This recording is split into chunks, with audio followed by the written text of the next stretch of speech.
Just admitting some more folks. Thank you again for joining. Um,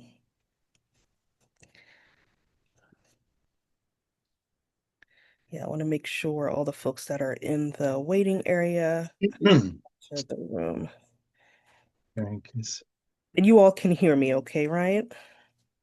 We're good? Okay. All right. So I think, hold on, someone. Yes, thank you, of course. Adding some more folks.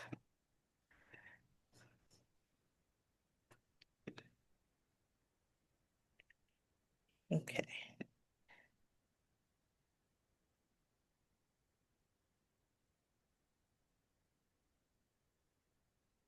Okay, I think we're good.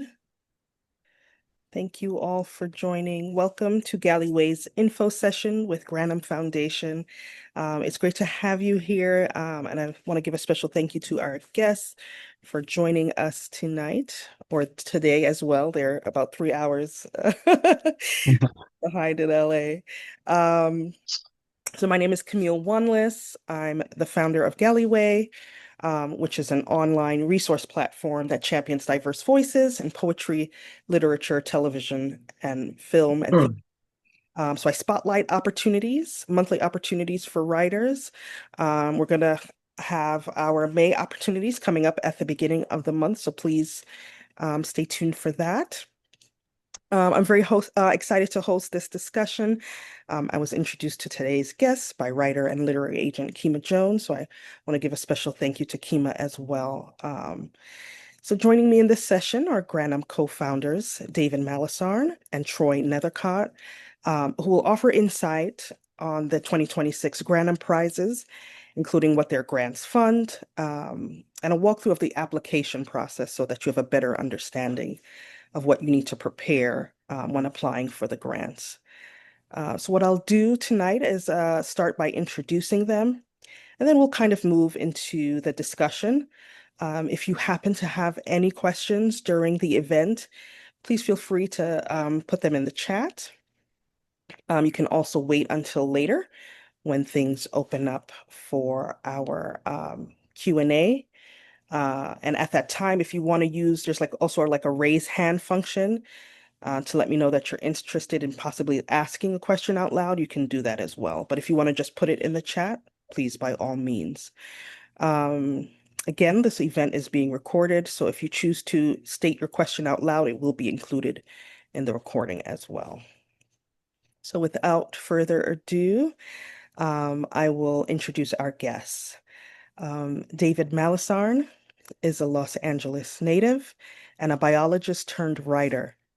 He was a recipient of the PEN America Emerging Voices Fellowship in 2008 and earned his MFA in creative writing from Bennington College in 2020. Um, he has published short stories in the Los Angeles Review, Rosebud, Opium Magazine, Smoke Long Quarterly, and other journals in print and online. His debut novel, The Outer Country, is set to be released on May 5th from One World Random House. So congratulations on your debut as well, David. Thanks a lot. I also want Hey, to Aaron. I also want to introduce Troy Nethercott, who's a writer and filmmaker living in Los Angeles. His collection of short stories, How to Disappear Completely, was published in 2008. As an animation producer, production manager, and development executive, he has worked at Disney, Warner Brothers, Paramount, and the Jim Henson Foundation. So, Davin and Troy, thank you so much for joining Galleyway today. Um, you both co-founded Granum Foundation in 2020 with a mission to identify and invest in the next generation of writers and artists. So I'd love to begin our conversation at the beginning. Uh, if you could just let me know what was the catalyst for starting Granum and how has the foundation evolved since Hmm, inception? yeah. And you both can speak to this as well. Okay. Yeah. I don't know if there was a single catalyst, and this goes back 20 years, to be honest, when we first met. And I remember early on having conversations with you about it was something we both wanted to do, is start a foundation to give Support to writers. support Yeah. writers. And I think at that time it was artists too. I was Right. heavily working with visual artists. So it's something we talked about many, many, many years ago, and we didn't really have the money to start it up until about 2020, and then it became a lockdown project. It was something that we made time for, and it was really something that brought us a lot of joy during that dark period. And now we've done, 5 years. We've completed 5 years of the Granum prizes. That's awesome. Um, so how has your personal background, I would say, as writers, informed the work that you do? Yeah. First, I'll jump in. Mary has a question about age. Definitely, you can be any age. When we're talking about the next generation of writers, we're talking about people who aren't already established. So Absolutely. we're not looking to give an award to, Stephen King or anyone like that. But anyone else who has published 5 books or less is absolutely eligible. Yeah, for sure. So Please send it on. yeah, so this will get into like eligibility and the ins and outs of the application process and that as we get along. But thank you so much, Mary, for including that question. Someone in the comments section said, I love that the Yeah. foundation is a COVID baby. Yeah. But yeah, I would love to, yes, know more about how your personal background as writer Yeah. informed the So work. we both are writers. We both love books, and I think that's definitely, part of the inspiration for this. We're not industry professionals in the sense that, neither one of us is an agent or an editor or anything like that.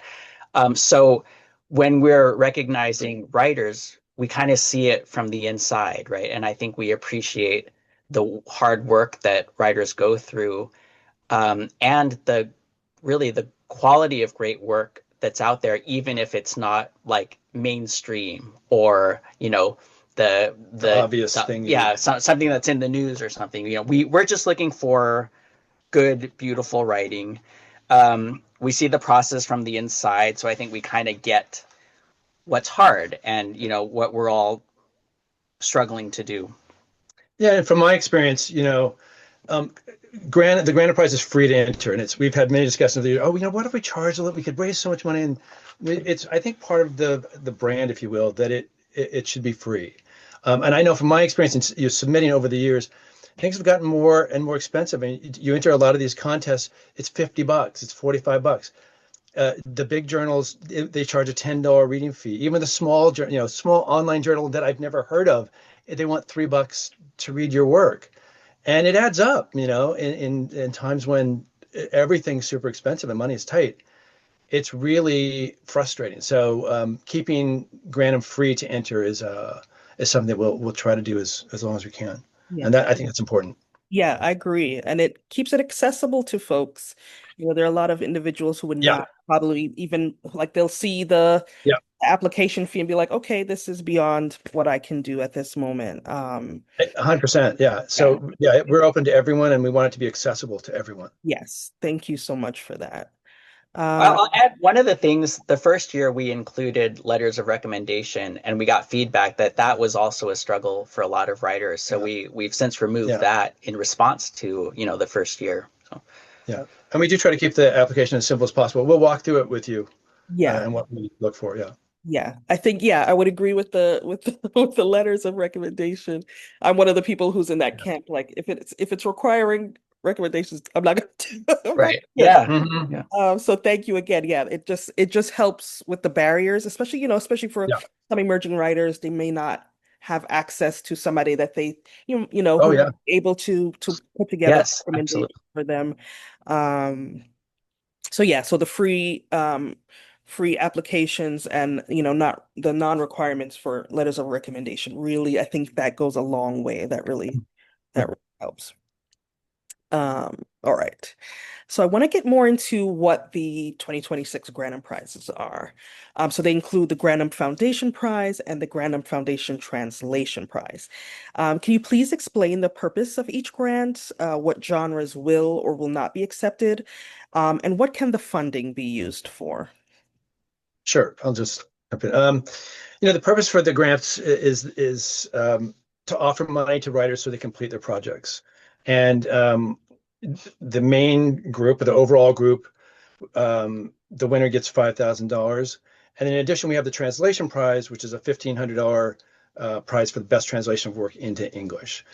In terms of genres, we read poetry, fiction, creative nonfiction, essays, memoir, any kind of hybrids. The stuff that we don't accept, and we see some every year, plays, screenplays, or children's picture books. We're open to YA or middle school, fantasy, romance, any kind of genre within fiction we're open to. Yeah, and do you want to talk about what the money can be used for? Sure. Yeah. So we try to keep it really flexible, and the money is there to help you find the time to write and finish your project, however that manifests. So for some people, that could be hiring an editor or, going to a residency or something like that. But it could be something really practical, like hiring a babysitter or paying rent or paying bills. So all of that is fine because we are a nonprofit that's has to, fit in with the guidelines, the legal guidelines. We can't support travel and we can't support like an educational program like an MFA, Right. something like that. Yeah, those are restrictions that we have.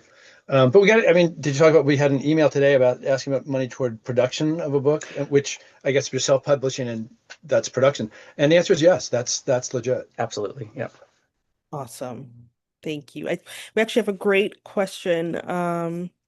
Is it about the first book? Yeah, so this is from Ty Taylor. Question: with such a wide eligibility, how can or will someone writing their first book compete with the scope of someone writing their third or fourth book? Yeah. Do you want to? Yeah, I think my answer to that is your voice. It's your unique individual voice, and the thing that you do. We're always looking for things that break the mold and stand apart from, the average or the things that we've seen before. So, your point of view may be, it probably is. It's unique. It's weird. It's original. It's your own unique personality on the page, and that can compete with anyone. That's the thing that sets any piece of writing apart. Is it alive on the page? Are we getting the voice of the author? Are there characters I'm falling in love with? Whether it's your first book, your fifth book, your 10th book, that's still not your 10th book because you won't be eligible. Thank you. You can still compete. Yeah. Be yourself and bring your own unique voice through, and you'll be fine. I'll add to that. Something that often enters our conversation is, where do we see this writer in 10 years or 20 years? Yeah. So we're really betting on potential. Mm-hmm. And in that sense, if this is your first book, we can see that potential. Whereas someone who is on their fifth book, they might be doing sort of the same thing, for the last three books. And in some ways, even if we respect that, it might not excite us as much because, we're looking for someone who can surprise us in the future. Yeah. And I think someone came in a little late. As far as genre and fiction, yes, absolutely. Fantasy, horror, romance, mystery, you name it. All we're open to all of that. And we'd love to have great fantasy or romance is very hot right now. That all genres are welcome in fiction. Awesome. We also have a question that's sort of a follow-up to the question of what can the fund be used for? So someone wrote, would a residency program that includes a fee be applicable?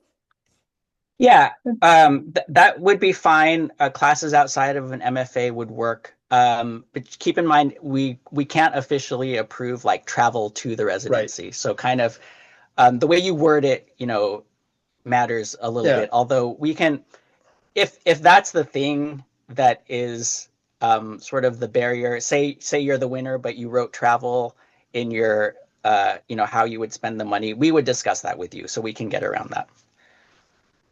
Awesome. Someone has a question about judges, but I think we will include that question later on because we're going to Mm. be going through the application process. Yeah. And I did want to talk about the review process for Okay. that. We'll keep that question for later. Um, Someone wrote, are short story collections or flash fiction collections also accepted or just novel length? Flash is Flash and short totally. stories are great. Yep. Okay. Um, there's another question. I think we'll keep that one also for later. This one is about writing samples, Mm. but we'll get back to that one. Let's see. Or if you want to answer, honestly, if you want to answer that one as well, that's fine. Should the Yeah. writing sample be your best work or part of the project you are asking support for? Absolutely part of the project. We want to see what you're working on. We Yeah. want to see this. So yeah, great question. Yeah, we're funding the writer, but we're funding the project that they're completing. I think someone's asking how many applications do you typically get, Penda? Is that correct? Last year we had about 1,300. Okay. We'll get into this later, Yeah. but we Yes, are capping it this year. Yeah. yes, we'll get more into that. Um, okay, someone's also getting ahead. Yeah. So again, are We're going to very be going engaged. we're going to be going through the actual application. Um, so we can answer some of these at a during that time. Um, yes. Somebody wants to know the step-by-step process. Yes, We'll do that. we're going to be actually going through the application. Okay, great. I did want to discuss just about Granum supports individuals in the process of completing a major literary project, right? It's not at the beginning of said project or after they've completed that work. So I wanted to know, like, why is that period when a writer is like diligently working on their work in progress so important to you? Yeah. So we basically sort of surveyed the landscape and we saw how many prizes were out there for people who are already published, Yeah. right? And we wanted to help writers before that. We wanted to help writers get to that stage. Right. And so that's why we sort of focused on um, in progress works. In terms of where you are in the in progress, you can be anywhere, but we are trying to see sort of the full vision of your project. So if you're closer to the beginning of that, sometimes that vision isn't clear enough yet, and so it's not as competitive. Although you're totally welcome to enter, uh, you know, I think it would be hard to compete with someone who's got 100 pages or more and kind of sees the trajectory of what they're doing. I wanted to add too that it's also okay if you've just published your book, because we get that there also is time and energy and money that has to be invested to launch the book. So if you've published the book within the last few months to a year, totally valid, totally reasonable to enter and use the money for those efforts. And that's as you're finding out, that's a very involved process, is publicizing your book and getting out there and doing a book tour, or all the things that you're trying to do. So that's a legit use of the money too. Awesome.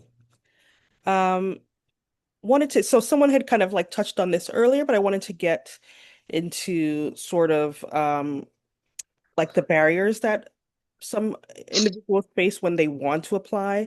So I've done like quite a few one-on-one consultations with writers, and I often hear that like what hinders them from even the beginning the process of applying to opportunities is this idea of like imposter syndrome, right? They may be Sure. self-doubt or feel that as an emerging writer, they don't have enough like experience or publications or accolades under their belt to apply to something like the Granum Foundation Prizes. So I'd like to hear from you. I think we went into like who's eligible and that. But what advice, I guess, would you give to someone who to get over those hurdles and begin applying? Yeah. I mean, my answer, the simple answer to that is that, every writer I think we've ever known has some degree of self-doubt. It's part of the process. It's part of what we live with, rejection and self-doubt and imposter syndrome. Does it go away? I differ. There are much more senior writers on this than I am.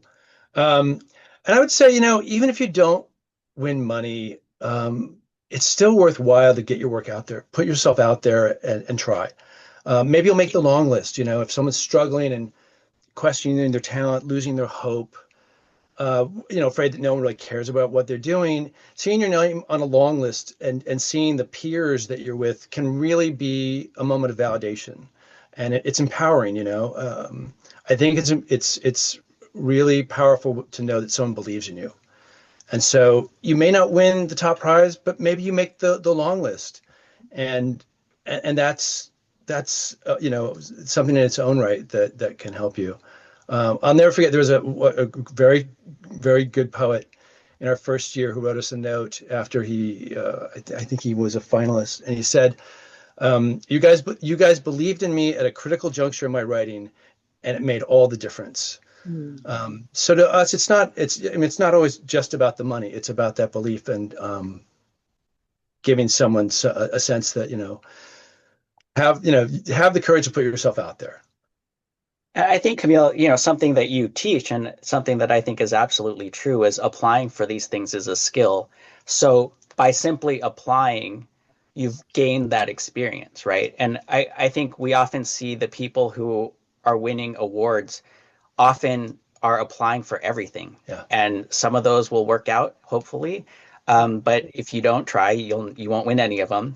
Right. But I really do think the more you try, the better you will be. You'll develop the skills to kind of stand out within the application process. Absolutely. I'm a huge proponent of that. I always say, like, it's okay to get a rejection because even in the You, process of applying to these things, you're yep. learning what's in an application, you're learning how to put together, let's say, maybe an artist statement or a bio. You know what I mean? Yeah. You're doing the work. And Yeah. then Yeah. it gets easier every time you do it. Yeah.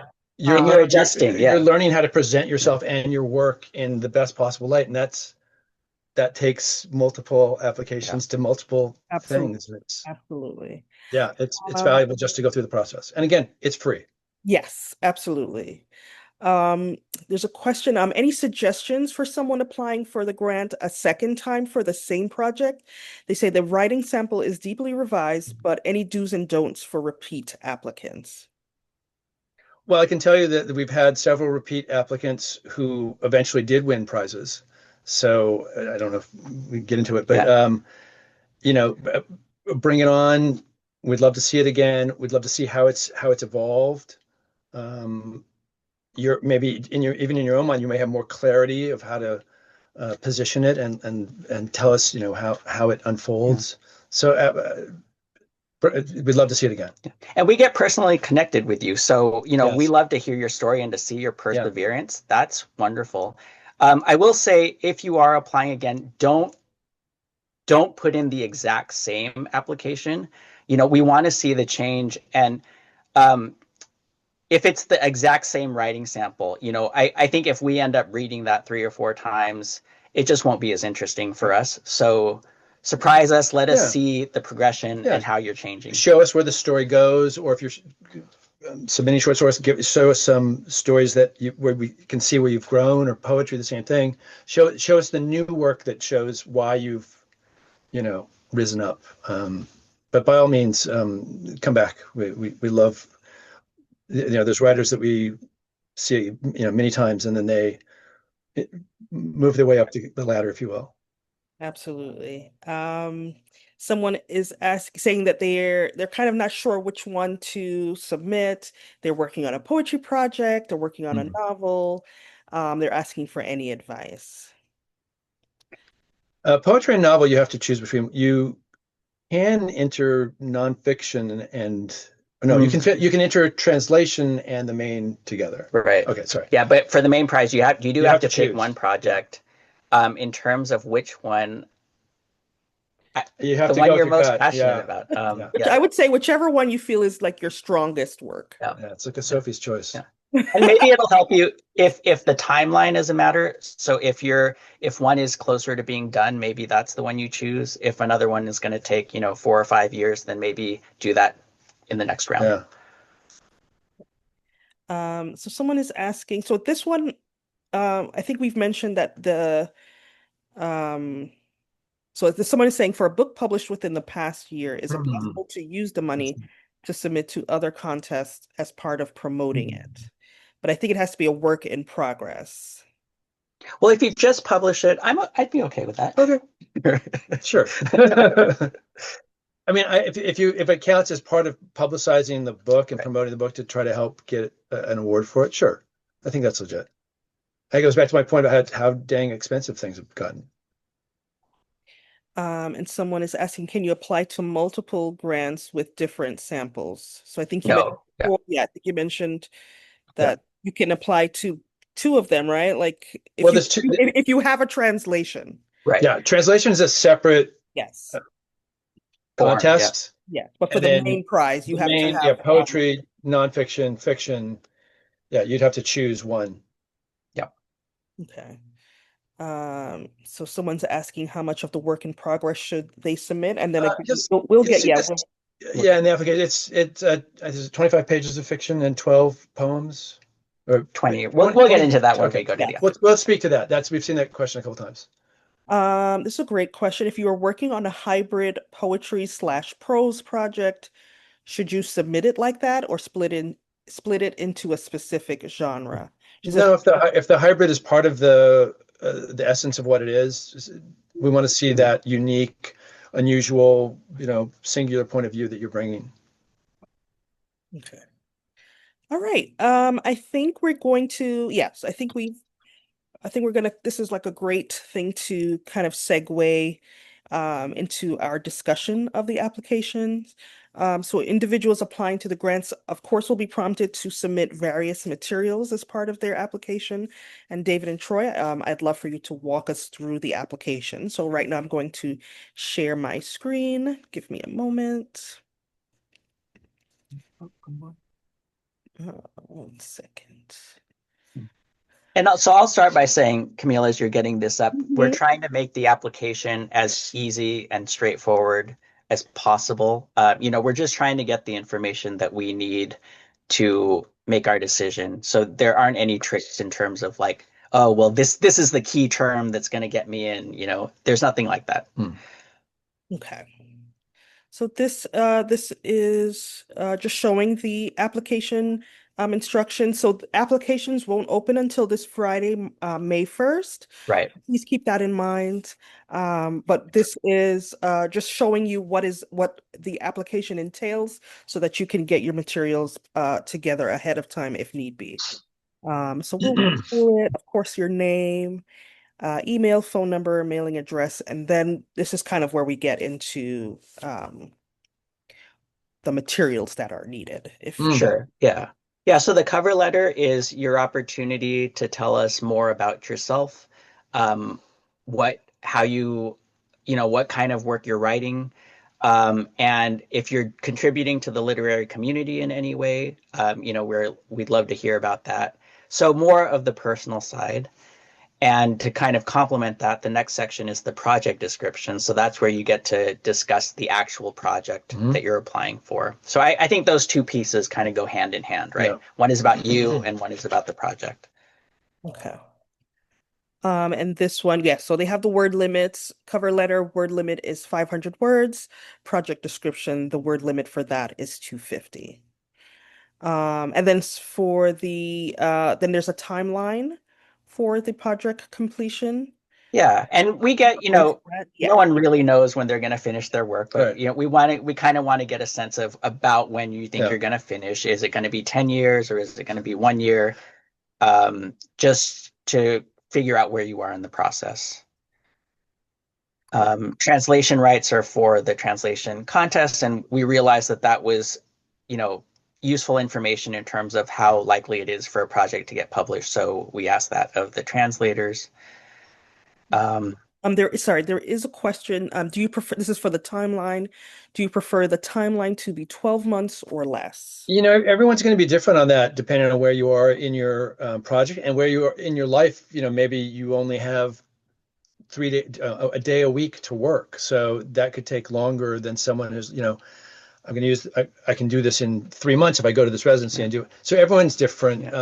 If you think you can do it in 12 months, great. If it takes longer, that's fine too. If it's shorter, It should be what you really believe to be the timeline to completion. Yeah, we're looking to see if you understand the process and kind of, know your own writing and how long it'll take you. Yeah. Having said that, if it is something like a 10-year project, then maybe it would suit you well to apply in the future and not this year. Yeah.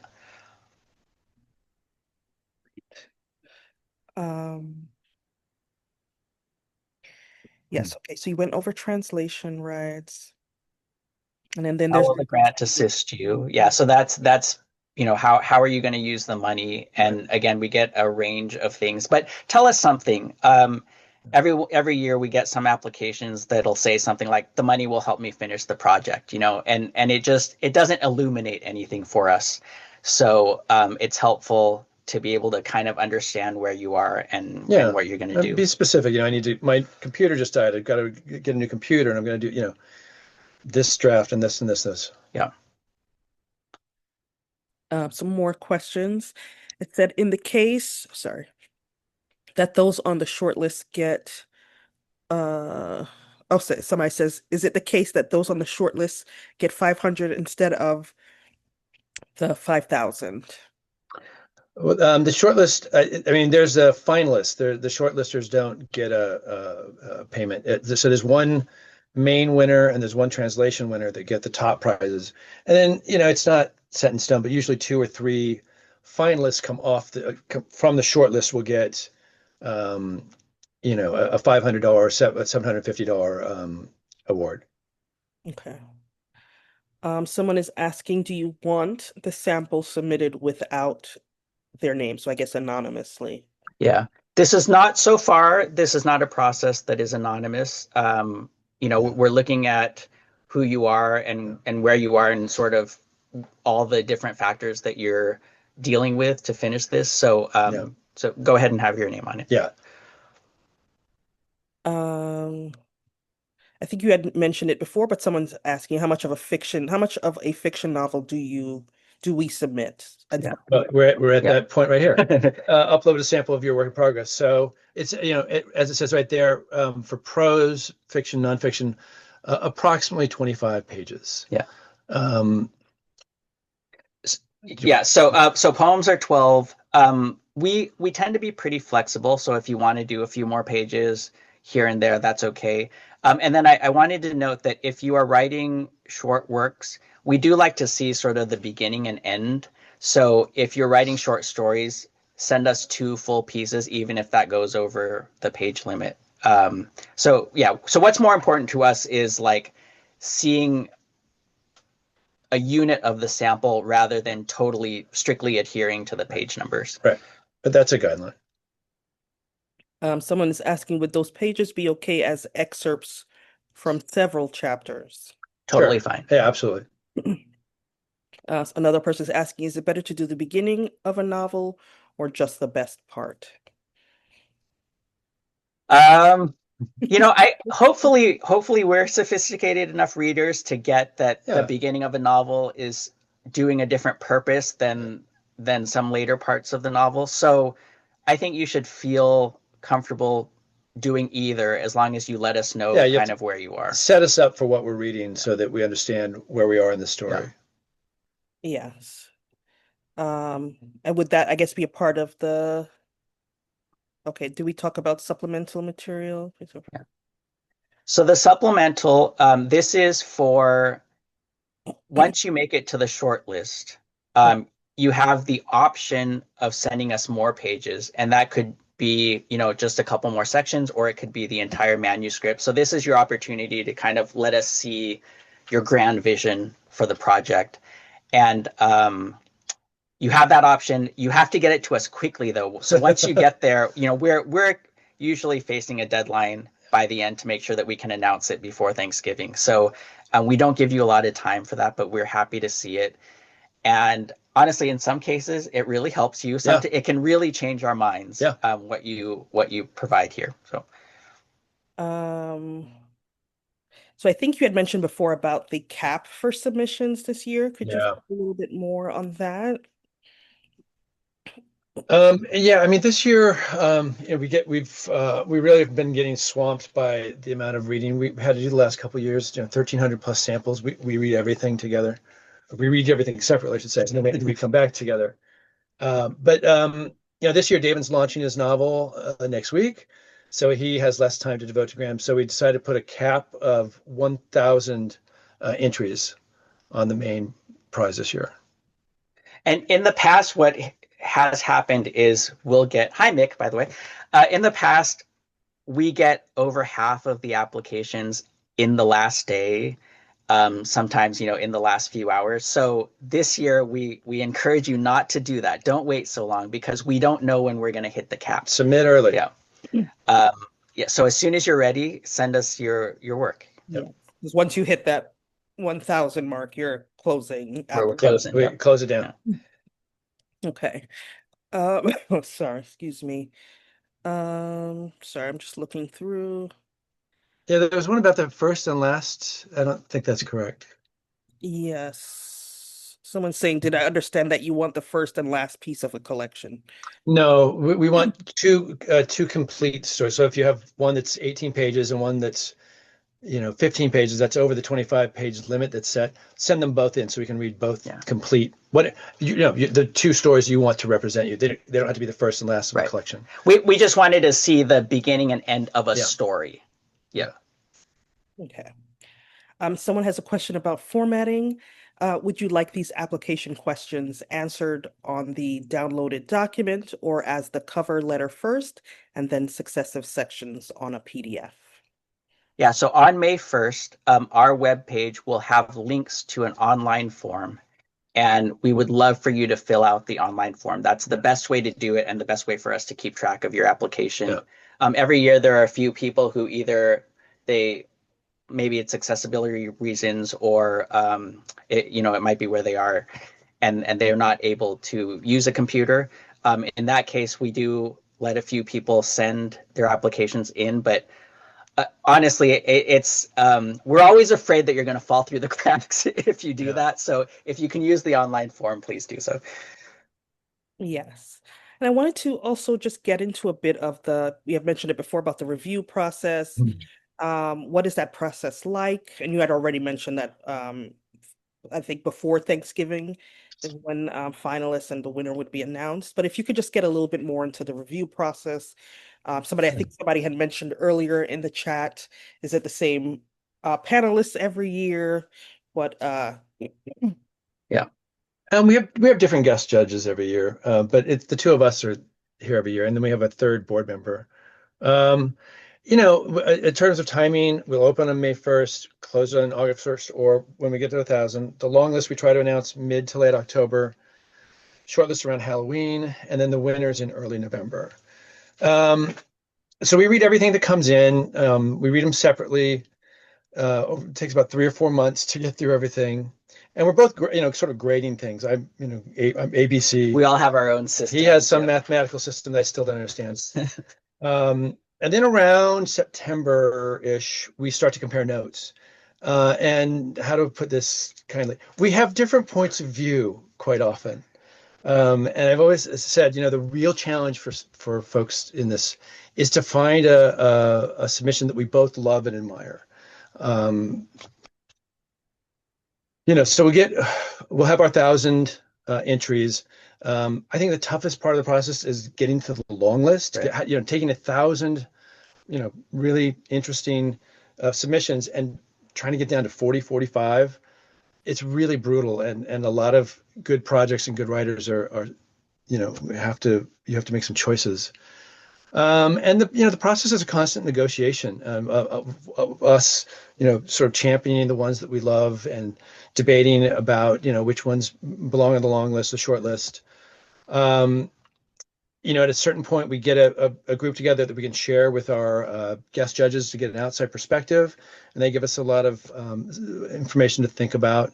And then when it gets down to sort of the short list and the finalists, we have our third board member, Maritza Rubio, is a great writer here in LA, and she often is the tiebreaker when the two of us disagree. So, that's how we sort of battle it out. Yeah, and I wanted to say too, we've been really lucky that the competition is always really strong. So every year, there's a huge percentage of really solid, talented writers that we can't recognize. So even if you don't make the long list, it definitely doesn't mean that you're a bad writer or that we think you're a bad writer. 100%. A lot of times we love your work, we just don't have the room for it. Yeah. In terms of someone asked about judging, so yeah, so we do a lot of the work. But every year we do try to pull in guest judges. We had a guest judge for translation. We bring in poets a lot because that's not really either of our strengths. And so this year we're going to have a few readers and guest judges helping us again. Awesome. Thank you so much for helping us go through the application process. We've already been asking a lot of questions, but I'm going to kind of reserve this time specifically for Sure. anyone else has any more questions. Please feel free to put it in the chat, or if you want to do the raise hand function, but definitely feel free. I'll just read the questions for you. So far there's one from Mick. Is there a specific time that applications will open on Friday? Yeah, so we will try really hard to get it as close to midnight as we can. So hopefully when you wake up on Friday, those links will be available. Midnight Pacific time. Right. The day before. Yeah. So, we're operating on Pacific time. Yeah. Awesome. Previous published short stories, yes, you can absolutely send them. Yeah. So hopefully, we're looking at the larger project, right? So within that, oftentimes people have published sections of it, and short stories. Totally good. Yeah. And poetry, particularly. Okay. Someone said, did you just answer that one? Did you tend to get more of one genre and desire to see more of We don't really do the statistics, but it's pretty balanced in terms of. I feel like we get a lot of fantasy. Yeah, but I mean, in terms of genre within fiction, I guess we get a pretty good mix, but we also get a pretty equal mix of like poetry and fiction. Maybe nonfiction is a little bit less in general. I don't know. I think they've gotten a lot of nonfiction the last couple of years. Is that did you mean fiction, nonfiction, poetry, or do you mean within the realm of fiction? That was to all of the above. Yeah. Oh, okay. There you go. But just you do you. Whatever you're working on, that's what we want to see. Awesome. Any other questions? Please feel free to add them to the chat. Mary says they'll be submitting a literary nonfiction book, but can I send you a poem I wrote, John? Well, you can include it in your cover letter. Okay. Sorry, they're kind of moving fast. For a hybrid poetry prose project, should I aim for the 25-page requirement? Either way, it's fine. Whatever you think works. We try to be really flexible in terms of the writing samples. So send us what you think most effectively communicates your project. We're not going to eliminate you because, they went over by 3 words or anything like that. Okay. Someone's asking, this is Elizabeth, if a piece has multiple POVs, would it be advisable to have them all in the sample? You're Mr. Multiple POVs. I don't think it matters. Whatever you think is stronger, we would be delighted to see the multiple POVs. But I could imagine if one's, not working, then maybe that would hurt your application, So I would just say submit whatever is strongest. Agreed. Edisua, when choosing the final prize, how do you evaluate between genre? Like, how do you compare a fiction shortlist nominee with a poetry shortlist nominee? That's a very good question. It's really hard. That's a struggle. And we're not saying we do it well. Somehow this is just how the Granum Prize, evolved. So it's something that we always wrestle with. I'll just say that we try to bring in a lot of informed, talented writers to help us make the decision. And so it is an impossible comparison, but we try our best to do it. Yeah, I don't have a good answer. I mean, to me, it comes down to just emotion and how, like Nicole Seeley, who won the first year, just that project was undeniable. It's a good question.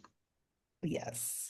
Another one from Anne, for a nonfiction memoir project, if a portion or chapter has been published in an edited standalone shape, do you recommend submitting the standalone piece as published or in the form that fits into the book most smoothly?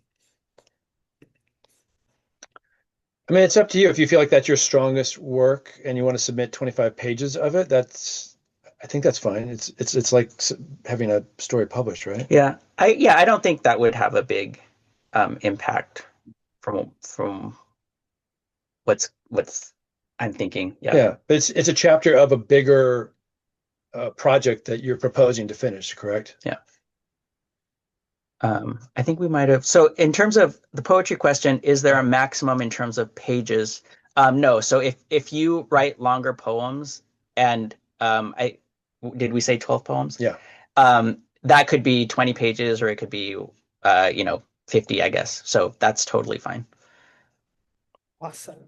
There's a question from Winnabelle. For the final picks, do all readers read every submission, or do the poetry guest judges only read the poetry subs, etc.? Yeah.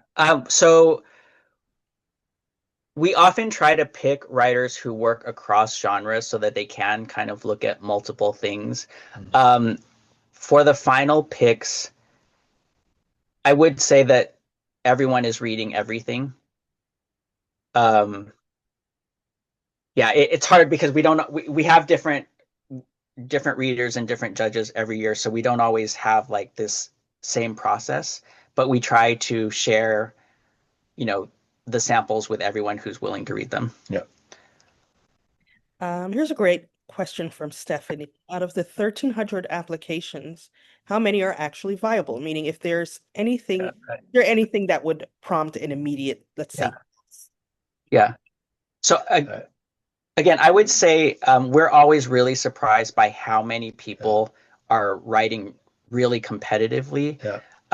So it's a very small number that are not viable. Yeah. So I would, out of the 1,300, there's a few who, like someone will enter a JPEG of a CD or something. There are just some that are clearly they don't know what they're entering. Yeah, they've just seen $5,000. Yeah. So those are like the fastest eliminations. And then there's a few who might be, they've been writing for 3 weeks or whatever, where you can tell very quickly that they have a lot to learn. But that's few and far between. It's a very small number. A lot of these take a lot of time and consideration, and we try to be as thoughtful as we can. So a lot of them are totally viable. Yeah, which is what makes it very competitive. Awesome. Question from Busy, which is a really nice question. What inspired you to offer such immense financial generosity to writers, and what drives you to continue offering this prize? I think we love supporting writers, and we know how hard it is, and so we're doing everything we can to contribute to the community.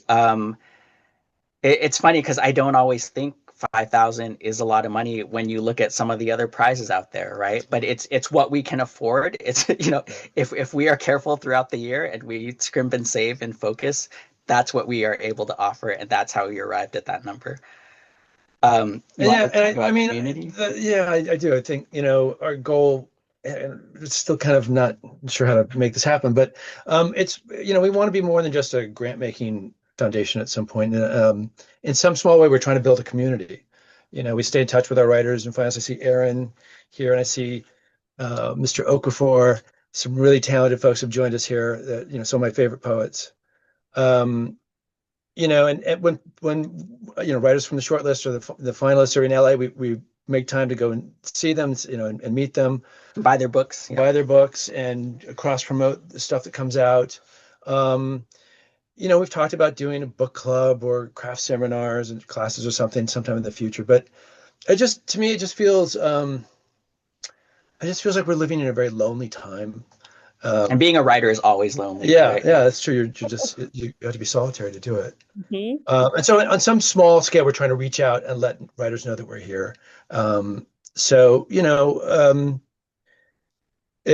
inspires us when, a writer like Okwudili and Nebulisa publishes his book, or Nikki Gonzalez gets her novel out there, and we see people that we've admired over the years finally get their books out there, and that's a big deal, and that's even though we had a very small uh, part of their success, we're super proud of them, and it makes it all worthwhile to us.